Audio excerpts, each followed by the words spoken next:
From the American Academy of Ophthalmology, this is Experts in Sight, practical conversations with experts across the spectrum of ophthalmology. Your host is Dr. J. Sridhar, retina surgeon at Bascom Palmer Eye Institute in Miami, Florida, and an editor with the Academy's One Network.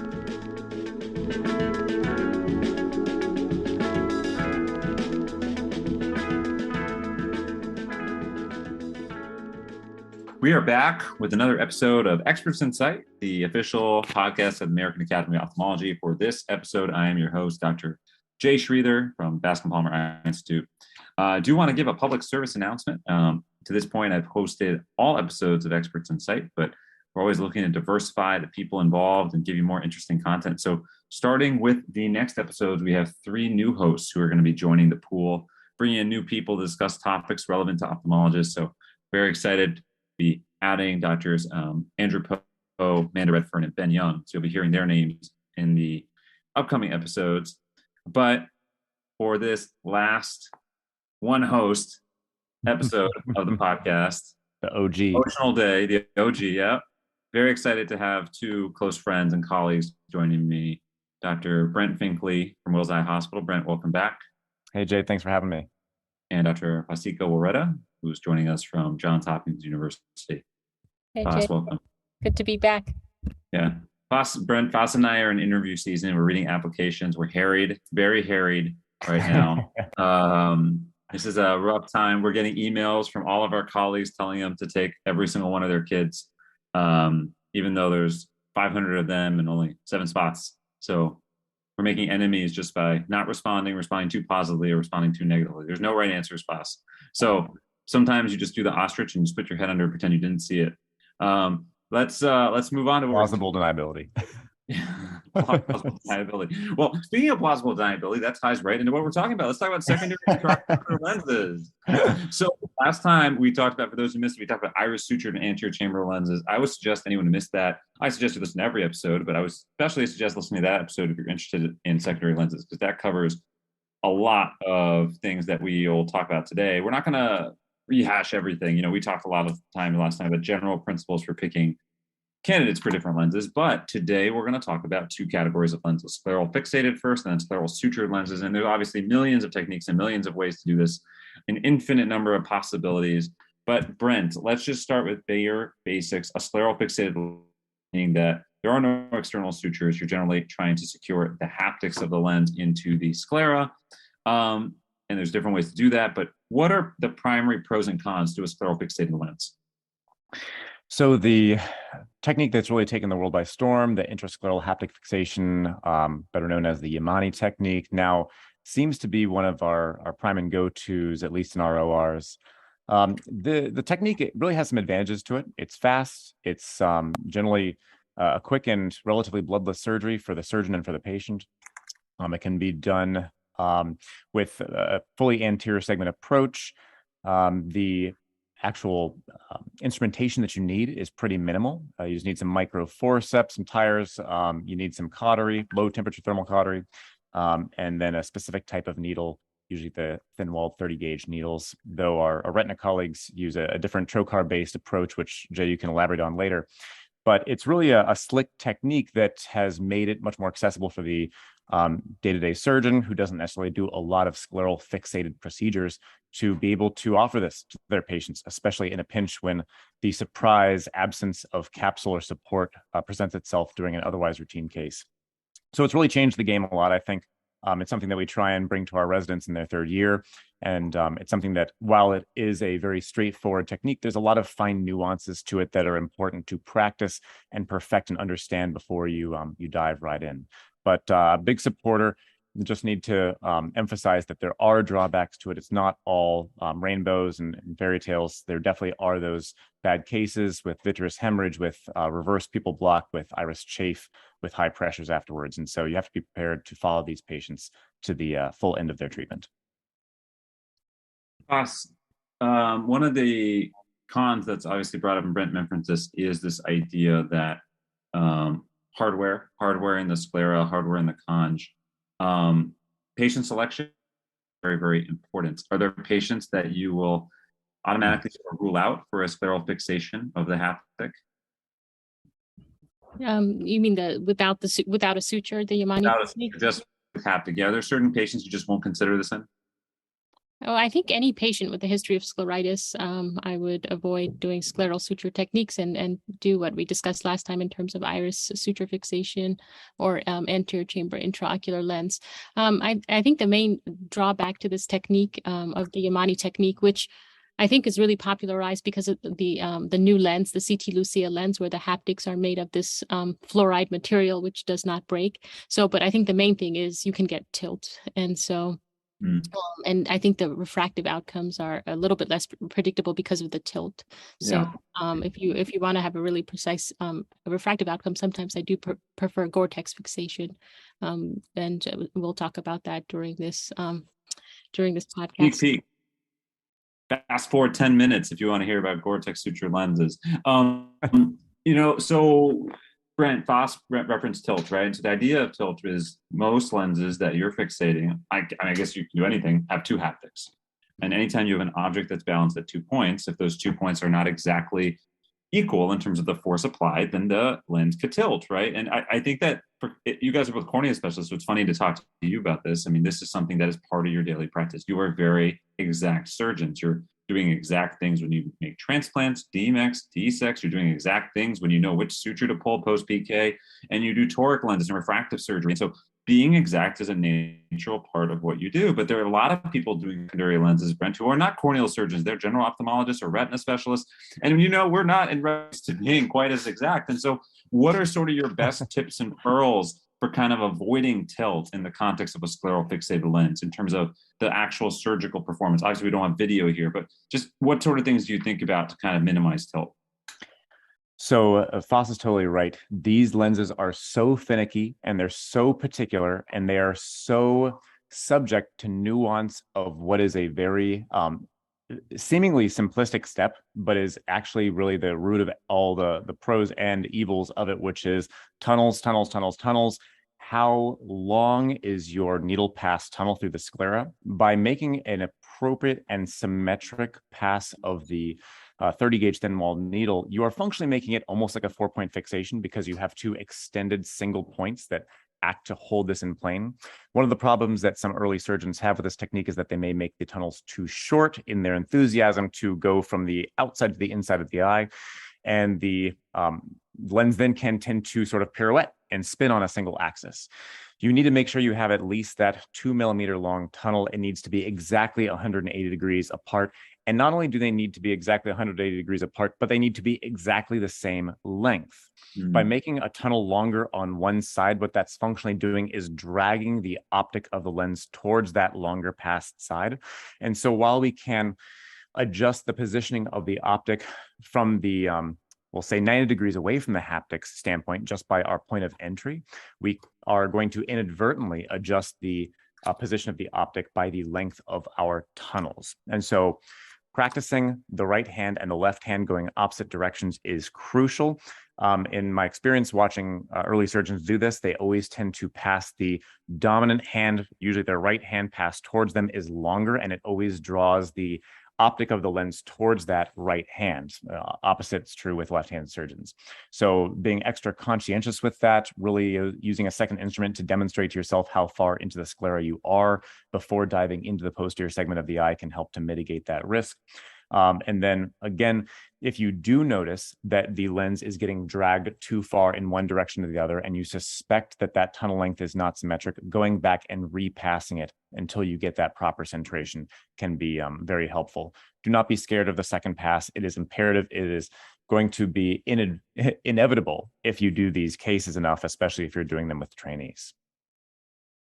Yeah, absolutely. I think there's a steep learning curve for this procedure. So I think a couple other tips would be to use a marker. First of all, check your marks meticulously before actually making the pass. And there's an agarol marker, which you can use to mark for this technique. And one other tip, I think, if you're just starting out doing this technique, is to actually do a peritomy, because I think another challenge is you're making your scleral passes through a conjunctiva. So for the first couple cases, you might just want to do a small localized peritomy, so then you can see your tunnel better. And then another tip one of my colleagues at Wilmer recently gave me was, in terms of measuring the 2 millimeters, you can take like the Dr. Saluski, actually Michael Saluski gave me this tip. You can take the flange of an iris hook and put that at 2 millimeters in the needle, so then you'll know exactly 2 millimeters, and you're not guessing. I thought cornea specialists only use Malyugin rings. I don't know what to make of this. No, no, it's a great pearl. It's interesting because you guys are talking about the needle technique. I grant your references. As retinal surgeons, a lot of times we use the trocar assisted technique, which is the same sort of principle. And again, it's the same idea of where people go wrong. And I can't claim to be an expert in this, but I do think it's all about those two angles being symmetric too. And I think this is one thing that you learn if you're someone who staffs somebody.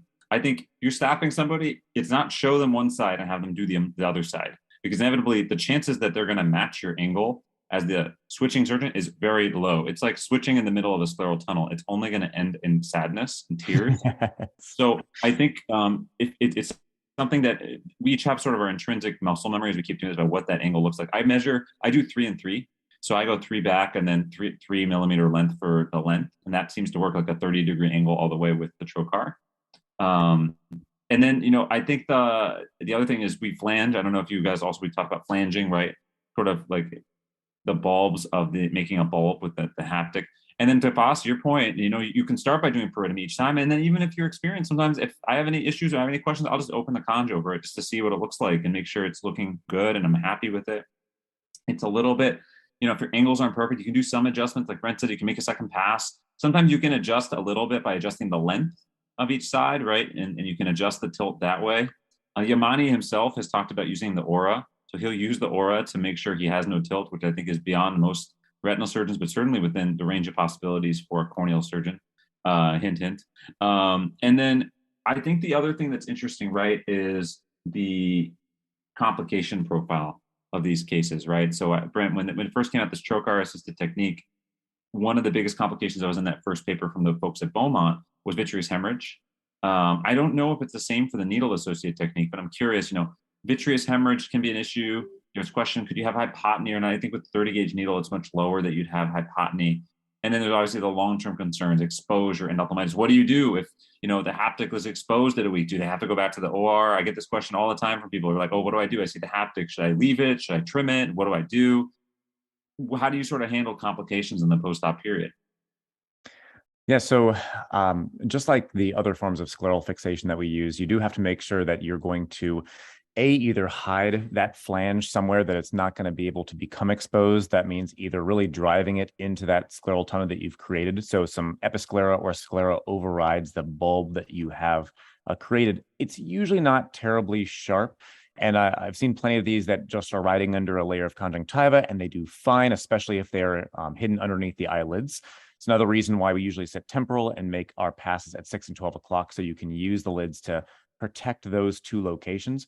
But I've definitely done plenty of these sitting superior alongside a retina surgeon and put a 3 and 6 o'clock throw, especially if you have somebody with an enormous filtering bleb up at 12 o'clock.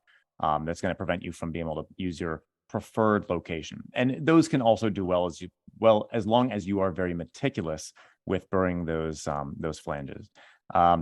If you do notice that it's starting to get exposed, I think they usually can go back to the OR, tuck them in, deep into the tunnel, and you can usually recover from it. You may have to open it up slightly. You can even exchange these lenses, right? You can find these flanges in the sclera after they've been buried by making a little cut down on top of that nice little blue hue and backing them out. One thing I want to back up though on, Jay, you mentioned the posterior positioning and the measurements posterior to the limbus where you're making your passes. I'd agree. A lot of people, I think, use the 2 or the 2.5. I've also moved back to a 3 millimeter posterior to the limbus technique. And that was one of the steps I took in trying to mitigate any of that iris chafe or reverse pupil block or reverse optic capture phenomenon that we were seeing. Along with that, always making a surgical PI with a vitrector up in one of those supranasal or supratemporal quadrants, usually in the supranasal quadrant. that has brought that rate down from what we're probably seeing initially around like 3% down to, I haven't seen one in the last, I don't think in the last 50 or 100 cases. So they're becoming much less frequent with those two specific steps. I'd be curious what your experiences have been as well, though, with those complications in the more posterior position. And one thing about the posterior position is, the lens does certainly tend to hang back, right? The haptics are super long. So I think you want to aim for a little more myopic target when you're going further back, because I do feel the lens tends to hang back. So I think at Wilmer, most people are going 2 millimeters back. But Brent, your point is that you absolutely need a PI. And so. Yeah, and sorry to interrupt, Jay. Just briefly to touch on the refractive aim. So I agree with that more posterior position. I generally aim about minus 0.75 and end up within about a quarter to a half diopter myopic. And so that seems to be a pretty safe aim. Are you doing similar, or are you aiming more towards emmetropia with the more anterior passes? Yeah, I find the lens tends to hang back. So as you mentioned, I do about minus 0.75. Now, so and I do think with the Gore-Tex, though, when you suture the Gore-Tex, you know exactly where the lens is going to sit. So I do feel the refractive outcomes are more predictable in that way. Or in the Dr. Agarwal's scleral tunnel sutureless fixation, I feel you're putting tunnels, so the lens tends to be more anterior and in a more predictable location than with the Yamani. Gore-Tex lens is coming in 3 minutes. Here's another sneak preview. But Jay, you talked about complications. I did want to say for the anterior, I think the management of vitreous is critical, because the last thing you want is the patient to have a detachment. So personally, I do for scleral-sutured lenses. I mean, for iris and ACIOLs, you can do with just a limited anterior vitrectomy. But for scleral-sutured, where the eye is essentially unicameral, either they should be vitrectomized or combined with retina, in my opinion. But that in the literature, the data is not clear. So some people do anterior vitrectomy, but. Yes, I was going to say that Brent brought up this idea of posterior. We're all doing posterior, but I think we're all spoiled that we have either I am a retinal surgeon or you guys are working with retinal surgeons who are doing this. But there are a lot of people in literature showing videos where they're not retinal surgeons, they're not doing vitrectomy. I guess the question is it maybe advantageous for them to go a little more anterior with those passes, maybe a little further away from the vitreous face if they're not doing that vitrectomy? Like, hopefully they're doing some sort of vitrectomy. But I wonder if you're a little further back, are you more likely or apt to drag vitreous and then trading that off for risk of iris shade? And we can argue, should you be doing that? But if you are doing that, maybe it is a better idea to stick a little more anterior. I would use this moment to make a really quick plug in what is definitely a controversial topic, in that there's a great course that was just put together this past year at the Academy meeting by Christos Ifantidis and Sridhar Hanush called Middle Segment Surgery. The idea of the anterior segment surgeons being more adequately trained to approach the complexities of scleral-fixated lenses. I was very fortunate to be part of the course, and we're going to be repeating it at the ASCRS meeting this coming year. And so if this is something of interest to you, I think that this is a very open, we'll say, blue horizons for surgeons who may be able to give the best care to patient by bridging these two gaps from our strange worlds of exclusively anterior and exclusively posterior segment surgery. But I'll say, at least in my practice, I almost always have a 23 gauge valve trocar in these patients doing a limited anterior vitrectomy from a pars plana approach with an anterior chamber maintainer. But as you said, this is also with the knowledge of the increased risk of another pass through the pars plana and the potential complications that come with this. So it's a risk that I always am consenting patients for consistently, and are very, you must be very diligent with monitoring them in the postoperative period, oftentimes joining forces with your posterior segment colleague for that monitoring. So I'll just make a couple of piggyback points to what you guys said on my limited experience doing these cases. I would say the first thing is I agree regarding the PI. That was something I did from the beginning, because people much more experienced, much grayer hairs from doing a lot of these said that was a good idea to either do it early or have a low threshold to add it in the clinic later. A lot of retina practices don't have a laser iridotomy machine in their offices. We are blessed, I'm in an academic center. You guys are in centers we can get one easily. But I do think making a quick surgical PI is a very good protection against reverse pupillary block, along with putting the lens a little further back. Brent, to the point of exposure, I agree, if the haptic's grossly exposed, you can't leave it there. Usually what I do in those cases is I put them on top of the box. Actually, you can trim it sometimes and tuck it back under the conj. And I've done that a couple of times where I've seen it slightly exposed.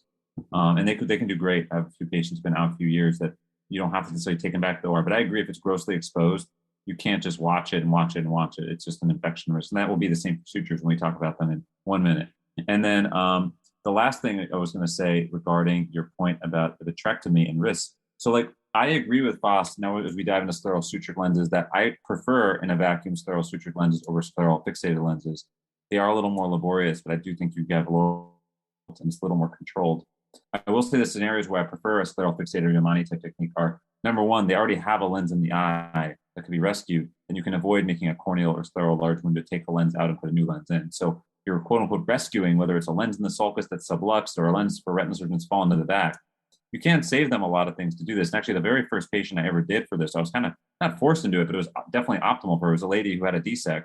And when they put the bubble in for the DSEC, the bubble blew the lens to the back of the eye.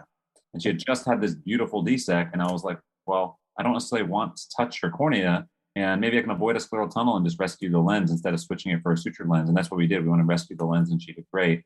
So I think for rescues and the other scenarios, if they don't have a ton of healthy conj. So as Brent said, even if they have a bleb, even if they've had a buckle, you don't need a lot of healthy conj for this to work because the real estate the haptic is taking up is so small. I think for scleral-sutured, because the distance we're going to talk about, you do need a little more access than you need for this. So if you have good enough conj where it's not going to expose, but maybe not as liberal conj where you're worried you won't be able to cover sutures that are 4 or 5 millimeters apart, this isn't a bad idea if you have a limited kind of scope. So scleral-sutured lenses, let's dive right in. Right. And to your point, Jay, you can also use it as a 3-piece lens. Let's say the patient has zonular weakness, but you think there's enough sulcus. If you think they might need suturing in the future and they may dislocate like we see in pseudo-X patients, this CT Lucia is a nice 3-piece lens to use. It's a 6 millimeter optic. That's a great point. I did a case recently where we put a sulcus lens and then it was my fellow who was like, oh, why don't we just put in a CT Lucia in case there's a problem later? I'm like, that's such a brilliant idea. Very good job, fellow. Like, it's hard. A lot of ORs don't carry this standard. It comes from Zeiss. I think we have a lot of the outcome lenses, other lenses. I don't know the cost. I don't think any of us have disclosures that'd be relevant to sort of the discussion of that. But I do think if your OR stocks it and you're worried about the lens, I don't know about the other optics, but if you're worried that lens may not be that stable in the future, just put it in. Because if you're going to rescue it, like you said, the Zeiss Lucia is much easier to rescue. The haptic's much more durable than the MA60. Exactly. Like pseudo-X patients where we see late dislocations, I think this is. I send all the pseudo-X patients to Baltimore. I just tell them, here's your plane ticket. Drive. I pay for it with my research fund and I'm just like, go ahead. So scleral suturing and the there's Prolene and Gore-Tex and there's different sutures you can use, but general pros and cons of scleral suturing versus other techniques. So there are different ways to scleral suture. So some surgeons really like the CZ70BD, the PMMA lens, 7 millimeters, and so I think when we think about Prolene versus Gore-Tex, personally, I think Gore-Tex is much more durable. I know it's newer, and we don't have the long-term data on that, but with the 9 or 10 Prolene, at our institution, we see cases that were done 20 or 15, 20 years ago, and there is some rate of breakage of the Prolene. So again, we don't have the long-term results for the Gore-Tex because it's really, only the last 6-7 years it's been used, but you can see it's much more, the tensile strength is much greater, and you can see it's sort of fibrosed in the sclera. So I prefer Gore-Tex for when you're using suture fixation for scleral lenses. Cons? Why don't people like sutured lenses, Brent? Why do my old attendings or something say, man, why you should just do an ACIOL? Well, if you dabble in the world of sutured lenses enough, then you will have plenty of heartache and heartbreak, as these eyes tend to have a much higher rate of things like vitreous hemorrhage. You can have the soft and smushy eye the day after surgery, as you have a lot larger and more frequent incisions through the pars plana. And try as we might to either suture wounds shut or make them small so that they self-seal, these eyes do trend towards hypotony on a more frequent basis. So I think that's one of the big things with them. I think that the spaghetti maintenance or management that a lot of surgeons have to deal with in terms of making sure you're not crossing your sutures, that you're not putting the wrong sutures in the wrong places, that heartache of threading and taking all this time to carefully look over your mentee as they're passing all these sutures and then see them dunk the lens into the eye only to see it swivel halfway around and be pointing straight up in the air. Those experiences are enough to leave a bad taste in some people's mouths, I think. And it's why some surgeons may trend towards some of the intrascleral haptic fixation techniques, but I could not agree more that in terms of consistency and the planar conformation of these lenses afterwards, minimizing tilt, it's really hard to beat or to refute how stable they are. If I have the opportunity, if I'm taking out an ACIOL, a PMMA CZ70 BD is going back in the eye. If it's somebody who they have an enormous, or we'll say maybe multiple pieces of hardware up in the superior conjunctiva, and it's not a good intrascleral haptic fixation, then absolutely we'll throw in an AO60 with the Gore-Tex suture under the wound and across the eye at the 3 and 9 o'clock position. So there's plenty of indications for it. And I think it's definitely got to be part of every surgeon's armamentarium. Briefly, Gore-Tex versus Prolene. I completely agree with Fasika. The Prolene sutures, 9.0, 10.0s, they break. They're not a great option for any patient unless they're in their 90s and beyond, just because our 10+ year data is not great. Gore-Tex is wonderful in terms of being able to tension it. So especially when you're refixating something like that traumatically dislocated multifocal or toric lens that you want to preserve, I much would prefer to fixate those with Gore-Tex because of its ability to properly tension. The larger 6.0 Prolene techniques now that are being used more and more, I think that there's definitely benefit to them. They have fewer incisions, they're easier to pass. However, I find them less consistent in tensioning when centration and we'll say planar conformation of the lens is of utmost importance. And I still have a fairly strong preference for Gore-Tex suture. I love the soliloquy. It was good, and I feel inspired to use suture. I will say, we're going to get comments hopefully from people listening to this, and there is a little bit of generational gap regarding Prolene costs. I think that there is good evidence. Gore-Tex, we don't know the breakage rates, but there, I remember Greg Kokami, who's a retinal surgeon in Hawaii, wrote a great pro-con article that I got invited to write the pro for Gore-Tex, and he wrote the pro for Prolene. And he cited a bunch of examples of articles that talked about the longevity of 5 years, maybe overblown. There may be, if you use a larger bore Prolene suture, maybe it lasts a little bit longer. So there certainly could be a role. If that's a technique that you're comfortable with as a surgeon listening to this, certainly a role. I will say that the Gore-Tex suture is really easy to work with. I find the Prolene suture, you're a very talented surgeon, surgical mind to remember where the spaghetti string goes. For example, if you're looping a 3-piece lens haptic and trying to remember that. Generally, Brent referenced different lenses we use. I think one of the interesting downsides, quote unquote, to 4-point fixation or any sort of fixation with suture is not all these lenses are quote unquote perfect. Otherwise, we use them for every situation, right? So CZ70 BD, very durable, made of PMMA, but it's really kind of 2-point fixation masquerading as 4-point fixation because the lens only has 2 eyelids to go through, and then you need a large wound. So like Brent said, unless you're making a big tunnel to take out a lens, probably not the best first choice. I think most people aren't doing a CZ70 BD first line. AO60 is probably the most common lens, easiest one to use, right? Least risk of tilt. You have 4 eyelets. You could be a little bit off with your measurements and still get good centration. Be a little off with your suture tension, still get good centration. Huge optic, right? But there's the risk of calcification with gas tamponade. And so people talk about defects, or if they get a detachment in the future, well, could that lens calcify permanently and be pacify, and then you might have to remove it? And that's obviously not great when you try to leave it in there forever. And then finally, Envista has become a thing, right? The Envista lens or other lenses that have 2 haptics, these are high lenses that don't calcify with gas. Awesome. But again, it's a little bit more of 2-point fixation masquerading as 4, where now it is a little bit more finicky. It's not quite as finicky as a lens with 2 haptics, but it can behave a little more finicky in terms of the tension and where you apply that tension. And you can certainly break the eyelids, for example, and break the haptics if you don't apply the tension correctly. But I would say all in all, like I agree, great technique. Hypotony is a concern. Vitreous hemorrhage is a concern. I will say the other thing is, again, just conj management. And we referenced this earlier, but I do think that number one, you need to try to make sure these knots are not exposed or they should be buried. But number two, you have to have enough conj to close when you're done. So Fox, my question, do you do anything in the clinic before you sign up a patient for surgery to assess their, how do you assess if someone's going to have good or bad conj before you take them to the OR? Yes, it's very important to assess, and also by history, like if they've had any surgery, scleral buckles, for example, or any kind of glaucoma surgery, and then you can, take put proparacaine in the eye and take a Q-tip and actually check for the mobility. But I have to say, I have done scleral-sutured IOLs in the setting of prior glaucoma surgery, because usually I'll make my it'll be at 3 and 9 where the glaucoma surgeries are more superiorly based, and it's been okay. But I totally agree with you, Jay.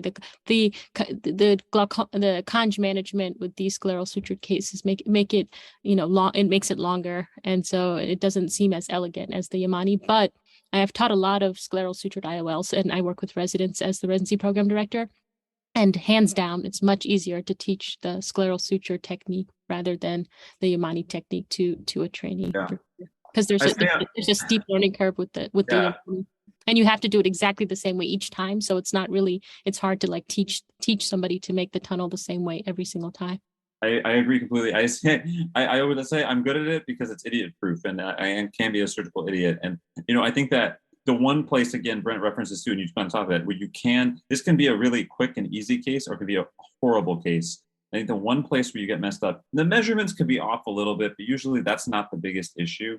The place where you get messed up is the strings get tangled, the lens gets tangled, and you don't realize it until it's too late and the lens is in the eye and you have to untangle it.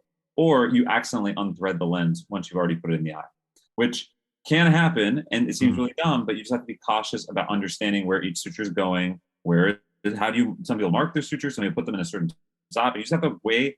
I would say you pass one suture at a time. We're not going to go through the technique, you can watch videos, and then after each suture, just take stock of where you are. It could be a 10-second step. Just look and see, what does it look like?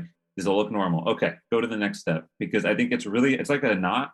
If you tie the knot and realize it, then you can untie it in one step. But if you've already tied 4 steps, to go back and figure out which of those steps you messed up takes a lot longer. So I would just say, to Brent's point, I mean, you could fill a whole Taylor Swift album with all the different ways that a Gore-Tex suture can get messed up. I used to have a folder on my phone, on my drive as a fellow, called Gore-Tex Fails, with all the different ways that a Gore-Tex could get messed up. And so it's not finicky, but I would say it's not something you should take without a little bit of humility, because it's very easy to end up in trouble.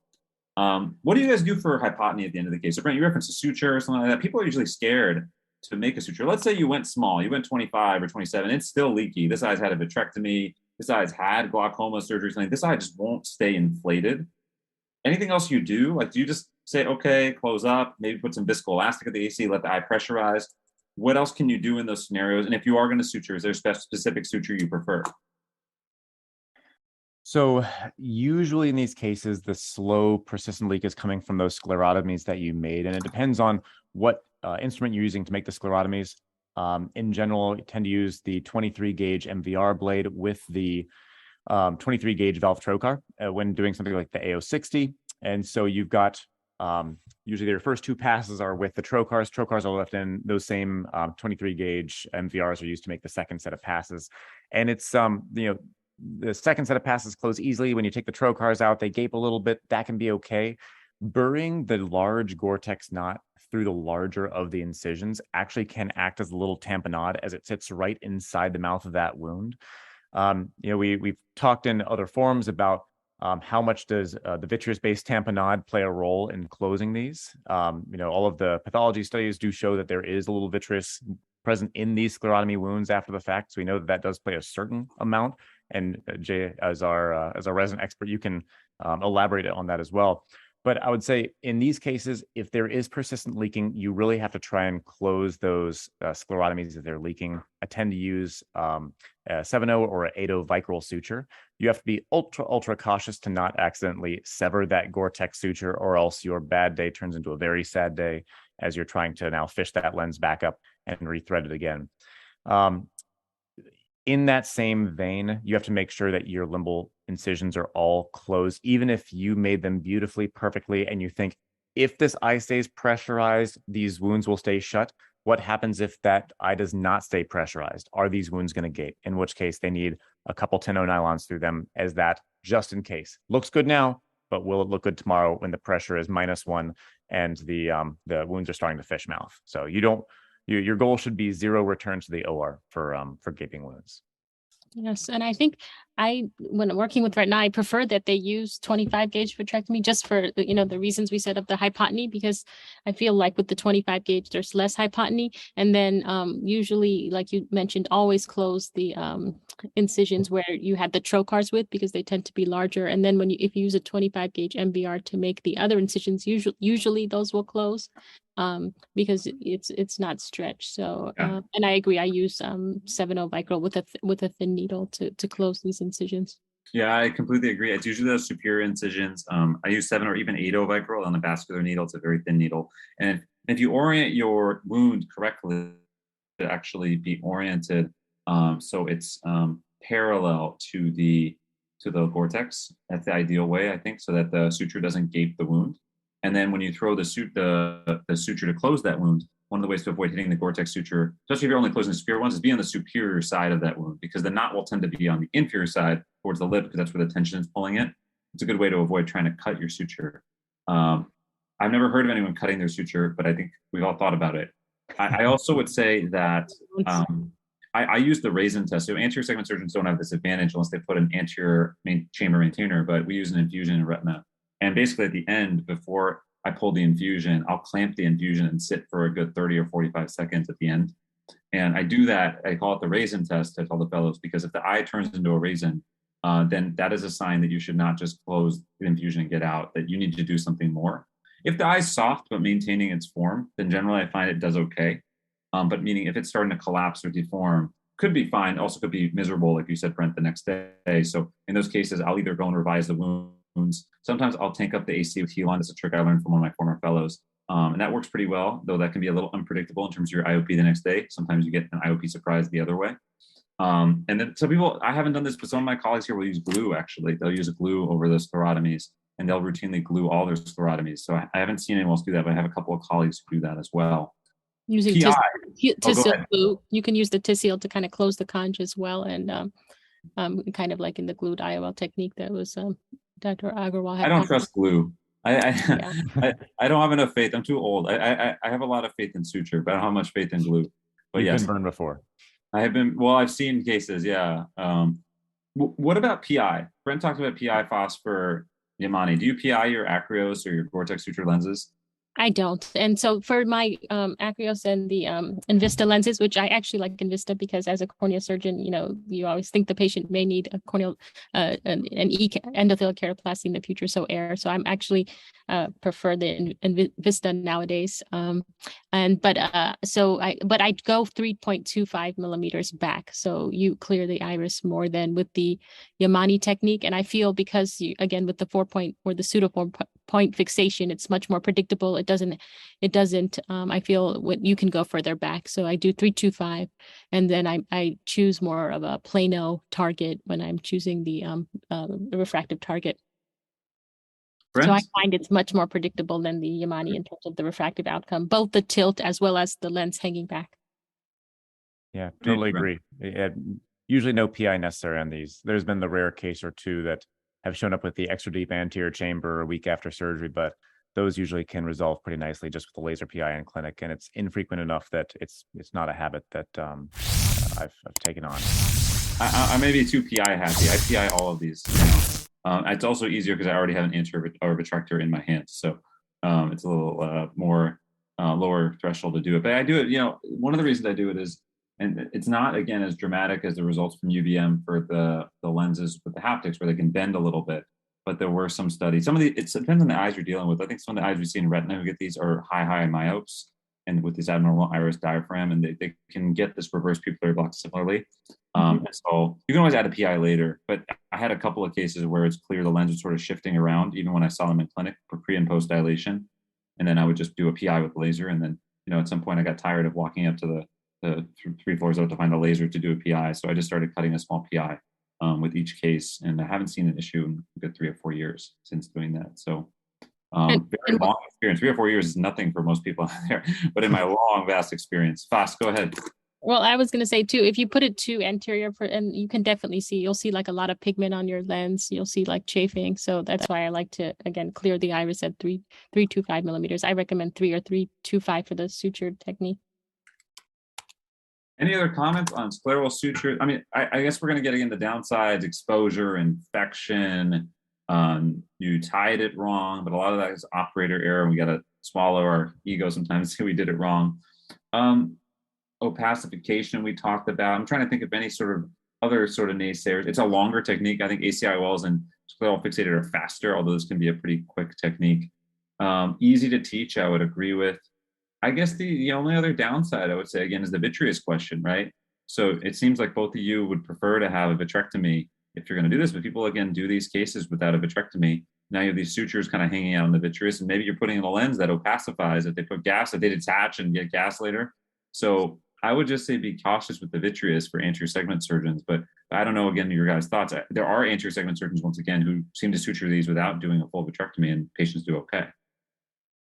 Yeah, I'd agree. You either need to have that full pars plana vitrectomy by a posterior segment surgeon, or if you are trained, a trained surgeon in a pars plana approach anterior vitrectomy and feel confident in being able to remove the vitreous from the anterior portion of the posterior segment, then that does seem to have a fine safety profile in terms of minimizing the traction on the vitreous and the frequency of retinal tears, retinal detachments, and that sort of thing. Absolutely. But I would say that in high-risk patients like Marfans and high myopes, like I think having a pars plana vitrectomy would be prudent. And like you said, if you're going to put the AO60 and then they detach, I mean that's a complete nightmare. So I think again for patients at risk, and Marfans is a not uncommon reason we see these dislocations. I pretty much always do that with retina just because their risk of detachment is so high on its own. Yeah. Well, secondary lenses are when you have Brent Finklea and Fasika Woreta telling you how to do them. It's easier if you can just send them to them and have them do it for you, but we don't all have that luxury. So Brent, Fas, thanks so much for your time. Thanks for talking to me over the course of over an hour about secondary lenses. And we'll have to think of some other fun topics for the future. So thank you, guys. Absolutely. Thanks, Jay. Congratulations on your last podcast. Thank you.